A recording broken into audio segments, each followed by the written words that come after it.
You want to invest in the stock market to make more profit than your average savings account, but learning to invest in stocks can be challenging. It's time to reveal the secret steps on investing in stocks.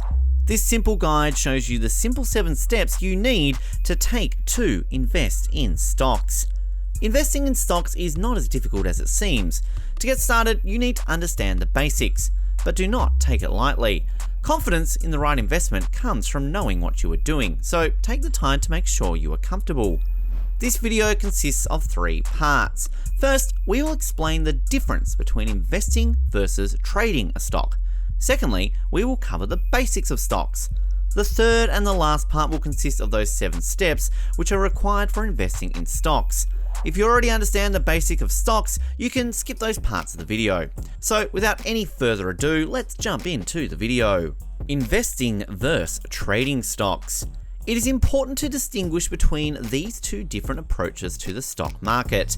Day trading requires a very proactive approach, buying stocks on a daily basis, using the latest information, or using technical pricing chart analysis to record short-term changes in stock prices relative to the market as a whole. Investing is associated with increasing wealth in the long term and requires much less active participation.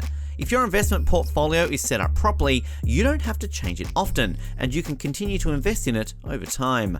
Basics of stocks. What is stock? When you buy stock in a company, it actually means you own part of that company. The reason for taking ownership is because you believe that the value of the company and the price of the shares you hold will increase over time. Why do you buy stocks? Stocks usually form the backbone of most investment portfolios because they are easily accessible and their ownership does not require active participation in running the business. This is similar to buying a personal business where you may want to take over the day-to-day running of the company to grow and make more profit. In recent years, more and more of the richest people own shares, and at the same time, their share of the total wealth is growing. Like it or not, the reality is that stock ownership comes with growing wealth. Is investing in stocks risky? It's important to understand that investing in stocks is riskier than keeping your money in a savings account or in government bonds. In general, established companies tend to grow and the stock market rises over time, but individual companies can depreciate in value and even go bankrupt. When you invest in a company that goes bankrupt, your share price is 0. Dealing with this individual equity risk consists of diversification, which we will discuss further in this video when building a portfolio. How do beginners buy stocks? Now, we will briefly discuss stock selection. Here are the 7 important steps you need to take to start investing in stocks.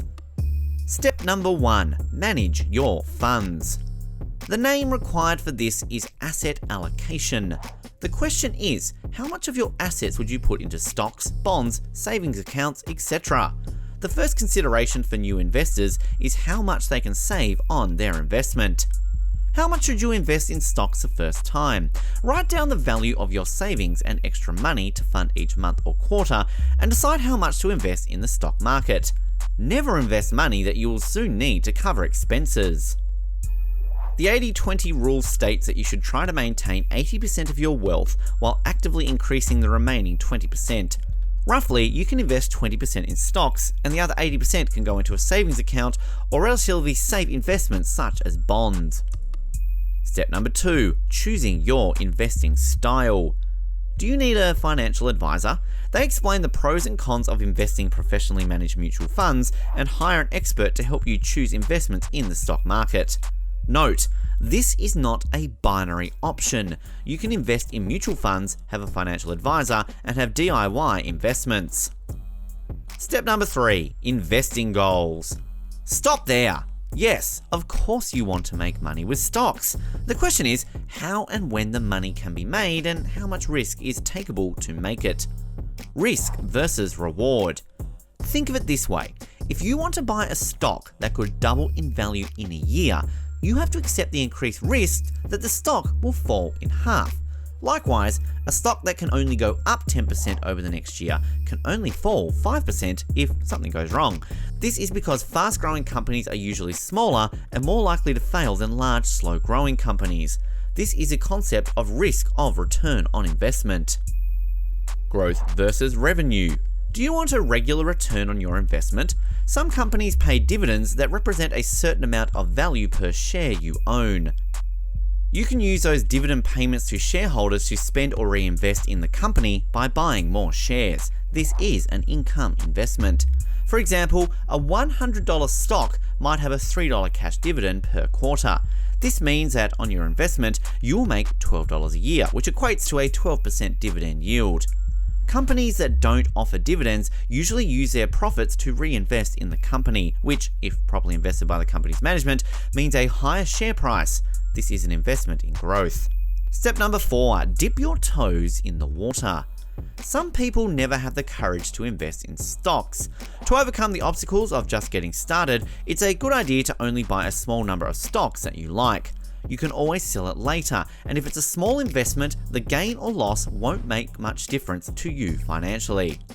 Is it worth buying 10 shares? To determine your investment amount, multiply the number of shares by the share price. 10 shares multiplied by $10 stock price will cost $100 investment. 10 shares multiplied with a $1,000 stock price will be equal to $10,000 investment. Step number 5, manage your stock portfolio. What is a portfolio? A portfolio is a series of financial assets. Individual stock prices go up and down, and it's impossible to invest in stocks that only go up.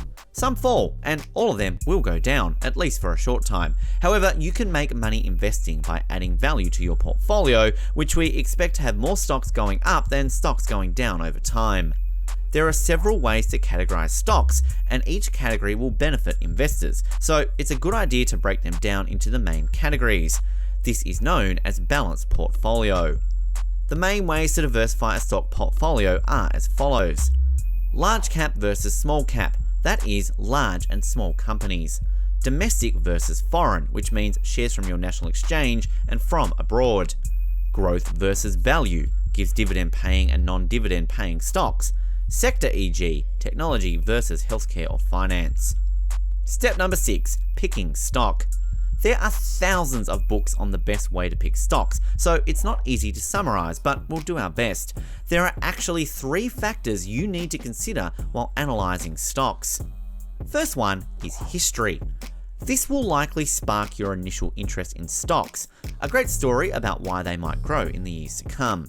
Of course, the best example of recent years is Tesla and the expected growth of electric vehicles. But it could be as simple as a company that makes a wide variety of consumer products and must be able to maintain its market share and still pay dividends. Second factor will be financial metrics.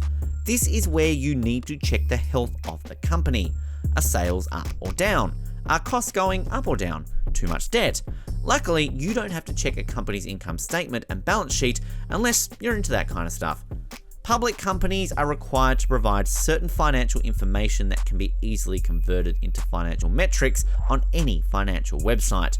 For example, when reading stock quotes, you can usually find information showing the company name, ticker, symbol, market cap, dividend yield, and the highest and lowest prices for the last 52 weeks or 1 year. The third step could be valuation. Investors measure how much it costs a company in relation to the current stock price to determine whether the stock is cheap, expensive, or at a fair price.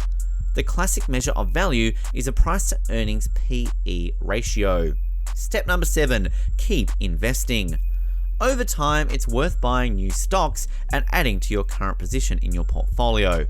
Because of the power of compound interest, larger investments in your portfolio, including reinvested dividends, will make an almost exponential difference in the value of your portfolio over time.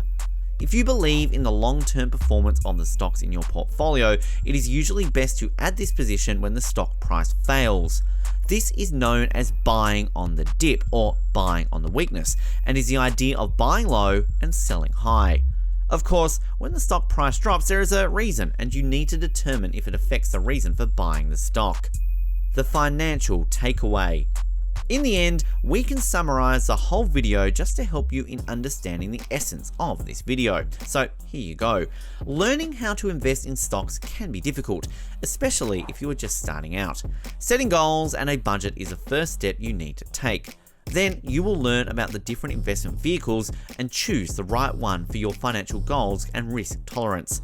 The key is to start and be consistent. The best investment strategy is the one you will stick to. Remember that there are risks to every investment and find out about all the costs involved. This was all about today's video. If you found this video helpful, make sure to give it a big thumbs up.